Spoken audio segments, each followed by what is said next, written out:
saya Tersa Putri dari Prodi Perbankan Syariah dalam Fakultas Ekonomi Bisnis Islam.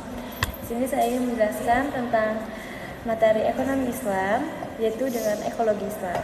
Ekologi Islam adalah kajian hubungan antara manusia dan lingkungan hidup. Urgensinya yaitu menjaga alam adalah bagian dari iman dan ibadah, terutama di tengah krisis lingkungannya. Ruang lingkup juga ada tanggung jawab menjaga keseimbangan hubungan manusia dengan alam. Nah, yang ketiga ada konsep penelitian atau akhlak. Alam adalah ayatullah atau tanda kebesaran Allah dan diciptakan dengan mizan atau keseimbangan dan keteraturan. Alam diciptakan dengan keseimbangan yang persesi, contohnya siklus air, rantai, dan makanan. Lalu yang kedua ada antroposentrisme, yaitu alam dipandang sani sebagai alat untuk memenuhi kebutuhan manusia. Sedangkan teosentrisme berpusat pada Tuhan, adalah alam kembali ke Allah, manusia hanyalah pengelola.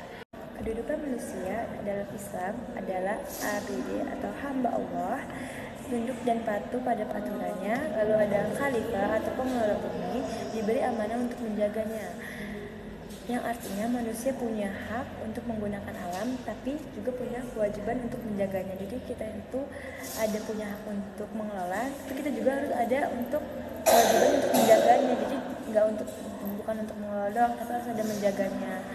Nah, keempat ada prinsip dan keseimbangan dan kesatuan.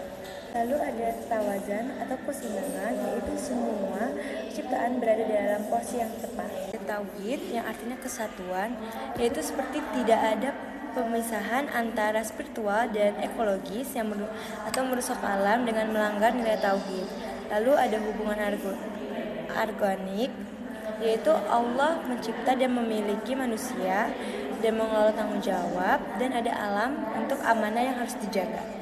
Materi selanjutnya itu ada 17 komponen SDG atau Sustainable Development Goals. Nah, tujuan pembangunan global untuk kesejahteraan manusia dan kelestarian bumi. Yang pertama ada tanpa kemiskinan, yang kedua ada tanpa kelaparan, yang ketiga ada kehidupan sehat dan kesejahteraan, yang keempat ada pendidikan berkualitas, yang kelima ada kesetaraan gender, yang keenam ada air bersih dan sanitasi, yang ketujuh ada energi bersih dan terjangkau, yang kedelapan ada pekerjaan layak dan pertumbuhan ekonomi, yang kesembilan ada industri inovasi dan infrastruktur, yang kesepuluh ada mengurangi kesenjangan, yang kesebelas ada kota dan permukaan berkelanjutan, yang kedua-belas ada konsumsi dan produksi bertanggung jawab, yang ke-13 ada penanganan perubahan iklim, yang ke-14 ada ekosistem laut, yang ke-15 ada ekosistem darat, yang ke-16 ada perdamaian, keadilan, yang kelembagaan, yang ke-17 ada kemitraan dan mencapai tujuannya.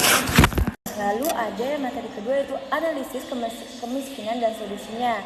Penyebab kemiskinan itu yang pertama adanya rendahnya pendidikan dan keterampilan, yang kedua ada kurangnya lapangan pekerjaan, yang ketiga ada ketimpangan ekonomi, dan yang keempat ada akses terbatas kelayakan. Ada dampaknya kan pastinya, dampaknya itu pasti ada kelaparan atau kesehatan buruk, yang kedua ada kriminal meningkat, dan yang ketiga ada kualitas hidup rendah.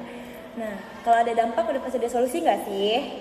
Solusi pertamanya adalah membuka lapangan pekerjaan, ada bantuan sosial terdapat sasaran, yang ketiga pemberdayaan ekonomi masyarakat atau UMKM. Materi ketiga yaitu ada isu lingkungan dan solusinya. Masalah utamanya pasti pencemaran udara, air, dan tanah nggak sih? Karena itu udah familiar banget di Indonesia ini, rata-rata udah pasti pencemaran udara, air, dan tanah.